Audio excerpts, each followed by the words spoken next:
KC Laboratory. Sponsored by Emprise Bank. It's the KC Laboratory presented by Emprise Bank. Look, you can drive to a brick and mortar bank location, or you can bank from the comfort of your own home. Who you do business with is more important than where they're located. I choose to do business with Emprise, and you should too. They have all the tools to give you a phenomenal banking experience wherever you live, just like they did with me. I don't have an Emprise Bank close to me, but they have been absolutely incredible. Shout out to Emprise Bank, member FDIC, and all they have done for us here at KC Sports Network. I am here with my dear pals. They are reporting today for duty the same way that the Chiefs have reported for OTAs. Maddie Lane, hello. What is good? How are we? I almost didn't report. I was on the fence of holding out because of you guys, the listeners, the viewers, for voting for Kent's abomination of a draft earlier this week. I almost didn't show up. I almost tried to hold out for a better contract. I was going to call out the fans like Chris Jones did a couple years ago against the Minnesota Vikings. Like I have to do something. I have to do something drastic here because I disagree with Craig's draft being better, but fine, whatever. We'll move on past that. But Kent's. All he did was draft round one guys that has either underperformed or haven't played. Kent's. I don't know. I might leave OTAs early. I don't know if I can do this. If you don't know what Maddie's talking about, go back and listen to the episode earlier this week. It's a good one. We argue a lot. We fight. I win. It's what matters. I'm not spoiling anything because everybody knows. I proclaimed that I was going to win before we even started it, and I don't lie to you guys. So Craig is great. Craig's great. Not that part, but it was pretty good. We got our first glimpse of the 2022 Kansas City Chiefs in full this day with some Twitter videos, and oh my goodness, 47 seconds of video. Listen, that 47 seconds of video had enough. We are probably going to talk about this for 20 minutes. There's a chance. There's enough storylines and question marks I have, and we'll start with Turk Wharton's thighs. Well, okay, so yeah, we're definitely going to be going like 60 minutes then. There's a lot of thigh to talk about. A lot of traps, a lot of shoulders. Well built, man. Yeah, he really is. If you haven't seen the video, this is just the most perfect audio podcast for you because you can't even watch the video. But no, the Chiefs, a lot of the Chiefs have reported they checked in, analyzed that 47 seconds of video and footage that the Chiefs did give us. And there's also some things I think we're all hoping to hear happen. After the Chiefs media, or after the Chiefs media gets a chance to watch, after the players get a chance to talk. There's some things that we're kind of all paying attention to see, the language in which some of the young guys are being spoken about, and maybe some guys and how they look physically. There's a lot of question marks that we got. But before we get into some of the things we want to hear about, there was a standalone video that was posted today. There was? Oh, yes, there was, Matthew. Sure? Justin Ross. All it was eyeball emojis from the Chiefs account. That was it. They didn't even tag Justin Ross in it. Just eyeball emojis. That's all it was. Okay, Kate, go ahead. It was a 3-second clip of Justin Ross making a one-handed catch. And that one-handed catch was an absolute thing of beauty. And it drew the attention of not only Patrick LaVon Mahomes, who said the craziest part about this was the dude acted like this was normal after he caught it. But then Travis Kelce also quote tweeted this video as well. You don't want to look into too many things on literally the very first thing that the first organized team activity. No, you do. That's why you're listening to this. You very much want to look in on every single second of the 47 seconds of footage that we have. But continue. But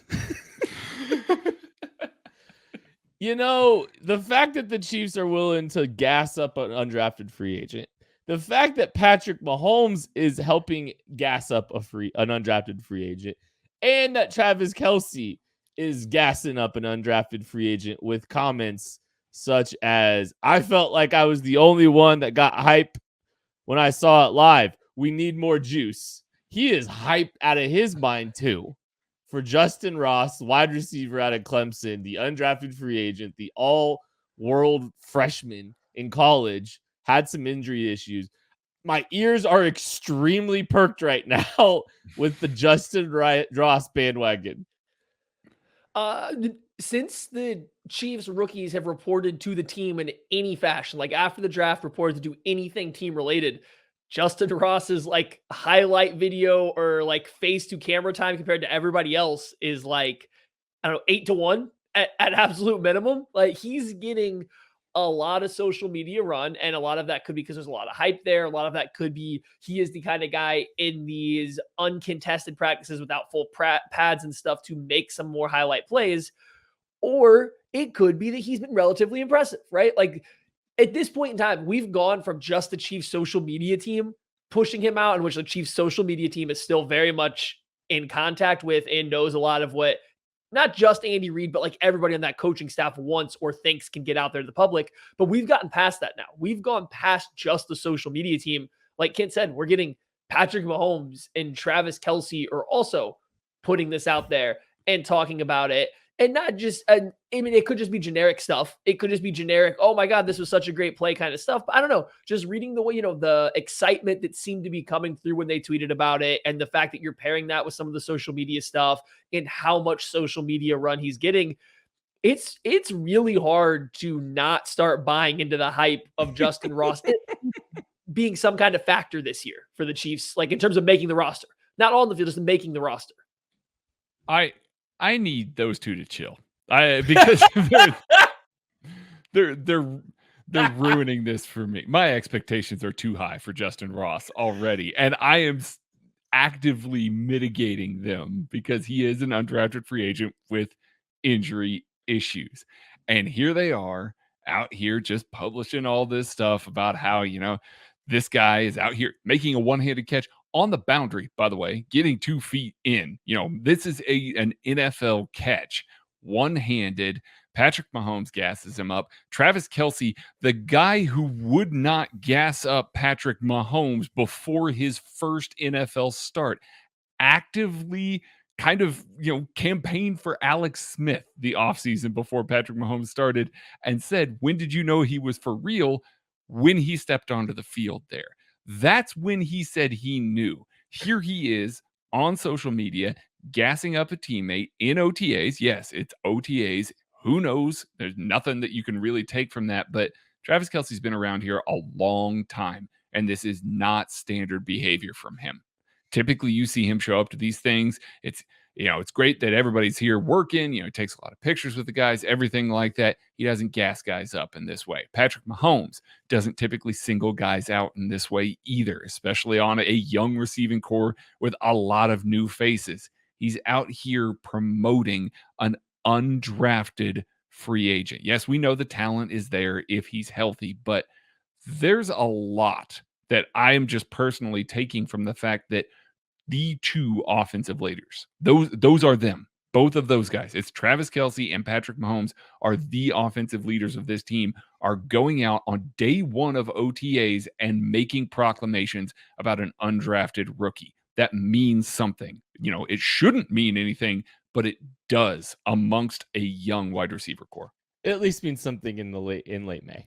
Just because we need something to talk about. No, I'm one Louis Riddick tweet away from going. I don't even need the Lewis. I don't even need it. Travis Kelce was the one that sealed it for me. I don't need Lewis. I think we're beyond. Yeah, I think we're beyond the Louis Riddick like yearly hype. Actually, I think he took the Darian Kennard stance. I think that was his This is the good rookie call. I see from the Chiefs making an impact this year, which is good. That's great. Like we wanted to see that, but like he already, he sent his ship a different direction, and now all of a sudden we're still getting the Chiefs and Mahomes and Kelce and the Chiefs again.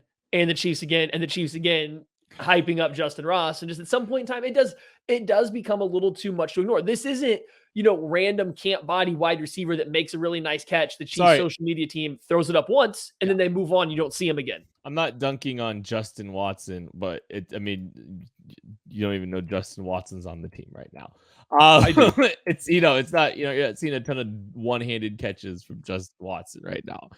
it just feels like there is just some, there's some legitimate reason to be a little excited about Justin Ross, and I mean, just dreaming. If I'm just dreaming, you look at what the Chiefs put. Matty hates optimism, but I'm looking at this draft class, and I'm looking at all these dudes that they put on the board, and then I'm looking at all these undrafted free agents. I'm looking at, Ross, and I'm looking at Mike Rose, and even Jerry and Ely. Who knows? He's dat taken in the right round.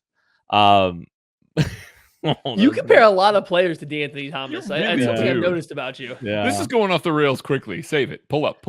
But man, I just look at what this team's been able to do with all these young guys and just the totality of the picture. It's like you always want to pause, look back when it gets to August, you see what the full complexion of this roster is, what whatever veteran defensive end they add from here on out. When we pause, we look back at the roster right before the 53 man or right on the onset of the 53. We're gonna go, okay, this group's I think Brett's put himself in a really good position with a lot of young players, with with a lot of really good lottery tickets, which we'll probably get to a little bit this summer. I have a feeling.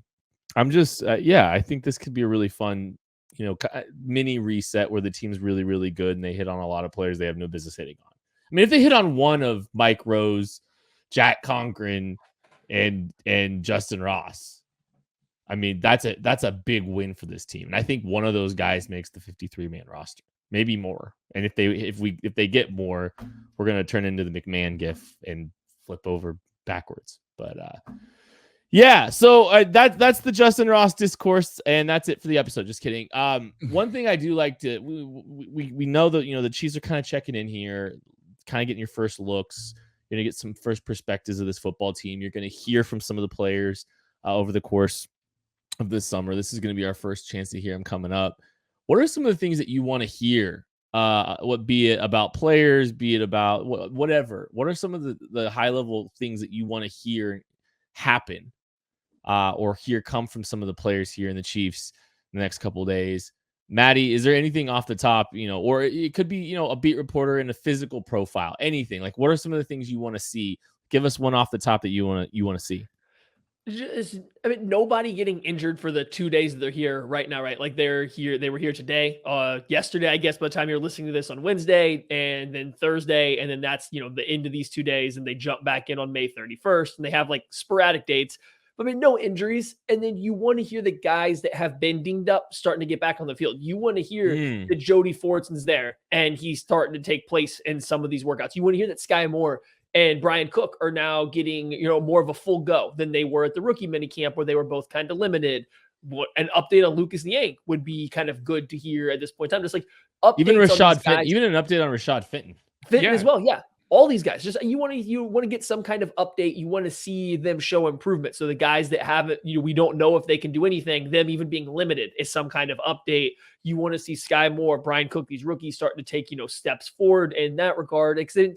Stay healthy. If you can stay healthy and doing all this stuff, especially for the young guys, rookies, second-year players, I'll even throw Jody Fortson in there just because he is recently playing tight end. Getting as many reps as possible, whether mental, whether walkthroughs, and these kind of scenarios matter. So those guys staying healthy, improving their conditioning and whatever their body may be throughout the whole thing, that's kind of something that you want coming out of this part of the offseason program.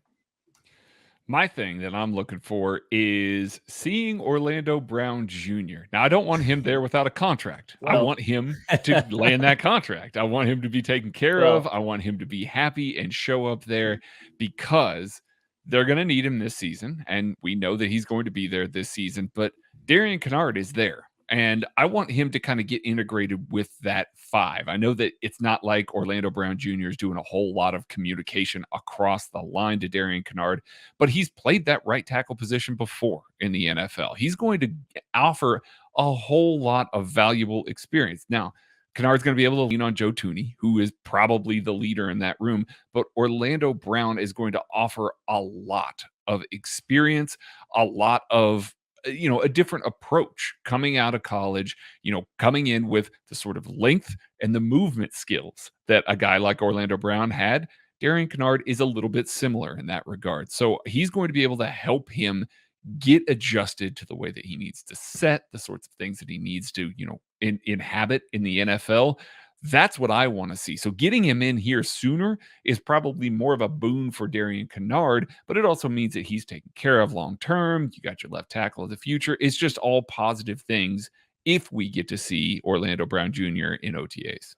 I'm not anticipating it, but I'm also curious, who do we think's playing left tackle when with Orlando Brown Jr. out? That's one question I have, because the Chiefs have a lot of right tackles on their roster. Wiley, Niang, I mean, Wiley, you don't even necessarily count him a right tackle. Darian Kinnard, I mean, Prince Tega Winoga, are we going to see like a Jaron Christian or a Prince Tega Winoga playing with the ones? Like, that's a big jump for Jaron Christian, who hasn't really been here. Prince Tega Winoga, I mean, maybe. Like, I'm fascinated who's going to be the left tackle during OTAs. Like, that's actually a big question I have right off the top. I'm just curious.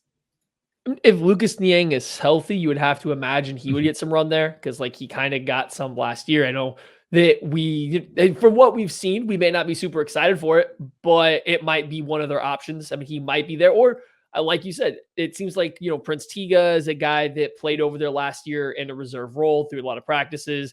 I think Garyon Christian has played left tackle in the past, so like he's another guy you could put there. Like, they have options that have taken reps at left tackle, not for the Chiefs, not for the Chiefs, and since college, but like they have guys. None of them give you confidence, though, and that's kind of why Orlando Brown Jr. has all the leverage, and I don't expect to see him until June 14th. Yeah, probably not. Luckily, OTAs you're not going to be hitting, you're not going to be doing any of that. Yeah, it's adjusting to some of that stuff, but we saw Orlando Brown Jr. adjust to Patrick Mahomes. It's just, if there are any offensive changes or tweaks or anything like that, I mean, he's got the playbook already, but it would be nice to have him on the field. Okay, let's just assume that we're going to hear Patrick Mahomes talk tomorrow or today, whenever you're hearing. Let's just assume that he's going to give us a lot of info. He's an open book. He's an open book. He is. Guys are in here working and grinding. What's the one thing that one realistic thing that you would want to hear Patrick Mahomes say? I'll start. I want to hear him say Sky Moore really seems to be picking it up mentally. And like, I think that's one of the big things that you want to know very quickly. And any vote of confidence on what Sky Moore's done in the past, like some of the stuff that he's done in college. And I would love any insights that he gives on Sky Moore specifically in detail. Hopefully he's picking it up quickly, but also at the same time, I just want to see, I want to see if he waxes poetic a little bit about what he's seen out of Sky Moore in college too. I know it's been a slow process for him. To kind of get, physically up. He didn't get to do stuff too much at the rookie mini camps, and we'll see what their plan of attack is for him throughout the, course of the offseason, because you don't want him to hurt himself. But I am very interested to hear what, if anything, Patrick Mahomes has to say specifically about Sky Moore. Maddie, give me something that you want to hear Patrick Mahomes say, you're hoping. I mean, I hope there is some kind of reference. Like, Mahomes is really good at this talking to media thing. He's you can tell that he got the same kind of teachings that Andy Reid does, because he can say a lot of words, but not tell you a single thing while he's up there. Like, you could come away to a 20-minute press conference at Mahomes, and unless it's directly following a Super Bowl loss, you're not getting much out of it. Like, no, you're not going to have a lot of takeaways.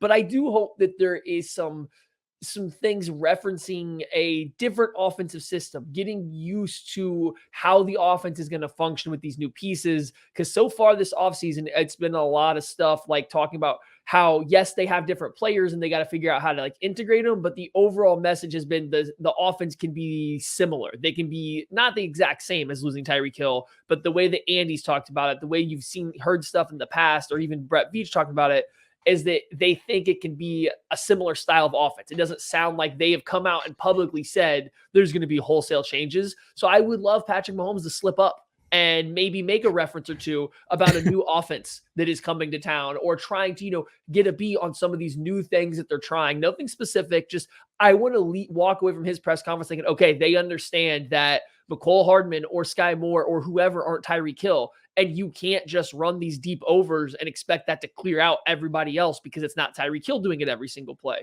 You're going to have to do something else to attack these two high structures. Like, I'm hoping we get just a vague reference that they understand that and they're working towards that, so we don't have to sit here and just wonder, are they going to be stubborn all the way until like September 10th or whenever their first game is? Or are they actually going to go into the rest of this offseason planning to account for that already?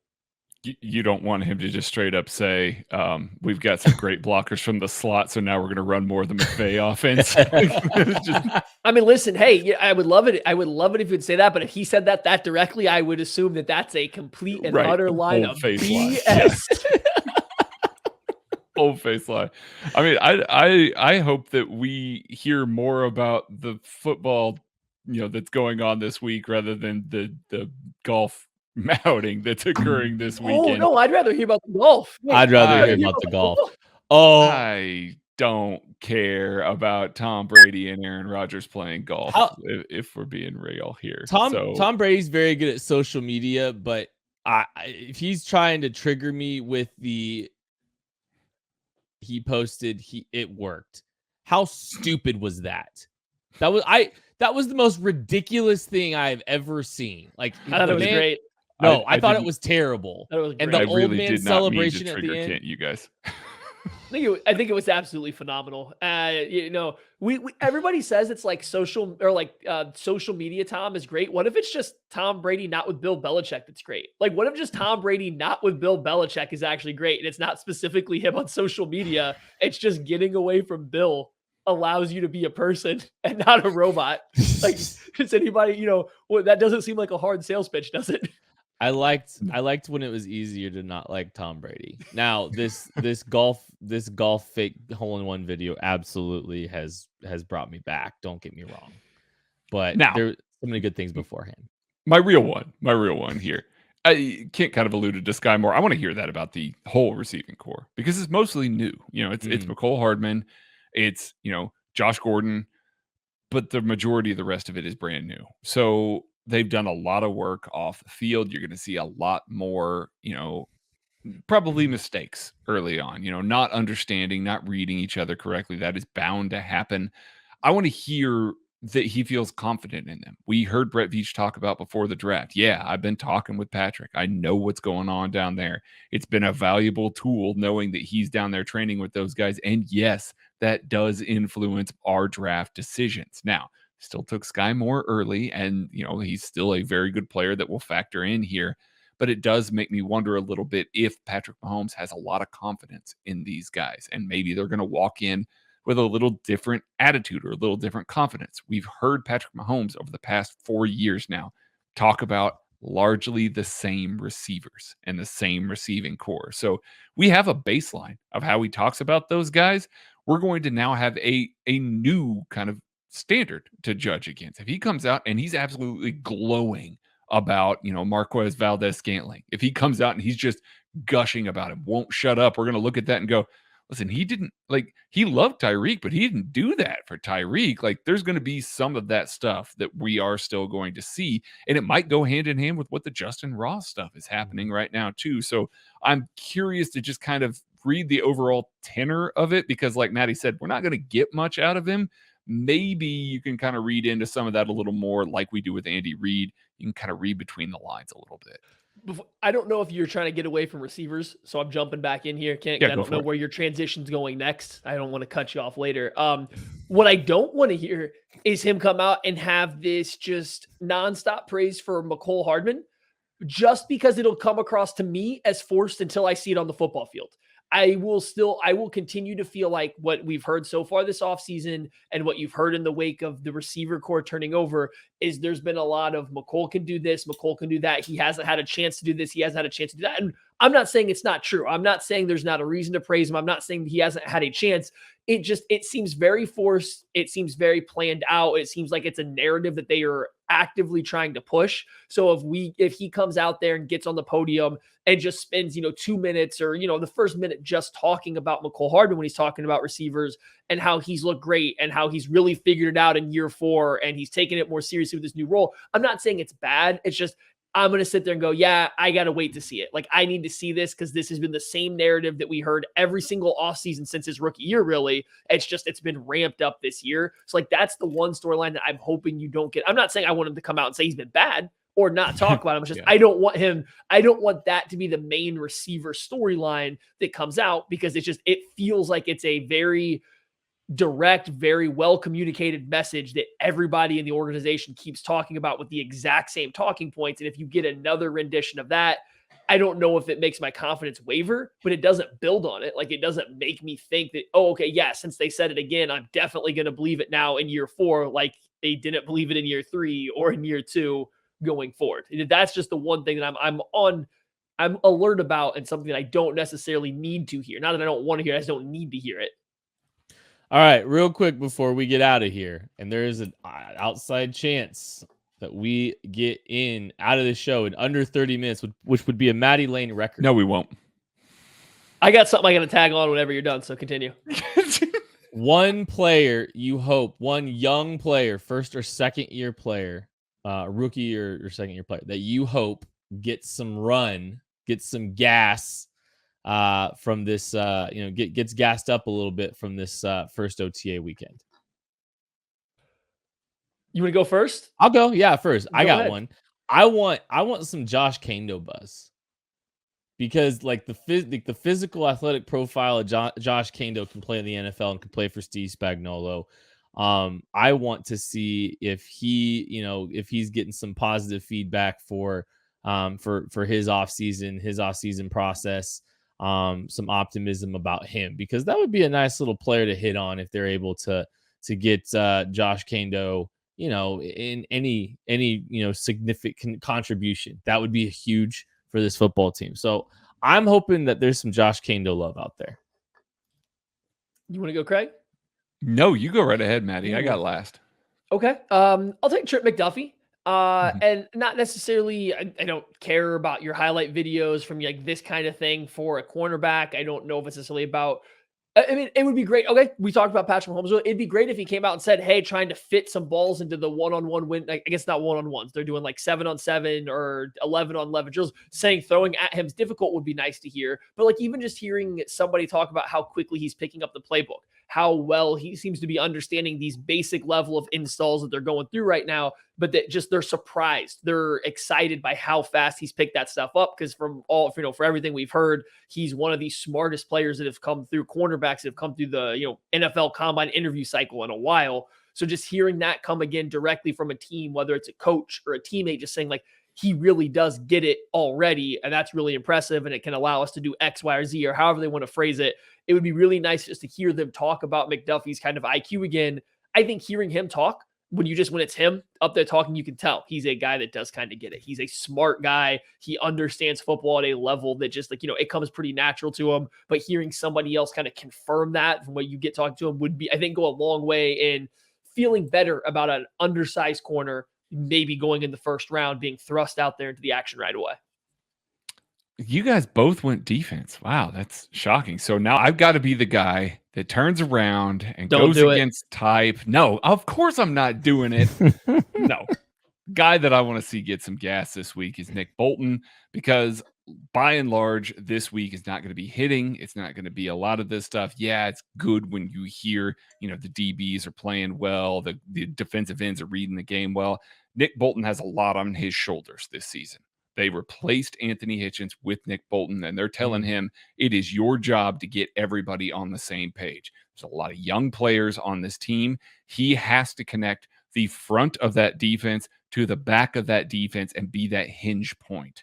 Anthony Hitchens talked about it all the time, about how important it was to know what everybody did so that you can communicate that to them. Now, your mileage may vary with Anthony Hitchens, but that's what Steve Spagnuolo expects out of his Mike linebacker. That is a lot to put on a second-year player, and we'll start to get maybe some of that impression this week, because he's still going to have to do that. Even if they're just lining up in shorts and shells and they're not hitting each other, he's still got to call out that stuff. He's still got to make the adjustments. This is when you drill down on that stuff. And so this is an extremely important week for a second-year linebacker that has a lot laid before him. It is very important that he has a very successful week. I am certain that we are going to hear from him because he's going to be one of the defensive leaders. And he's going to be one of the guys that they're definitely putting on the podium. So you're going to get to hear. And right now, he has been fairly open about the things that he needs to change,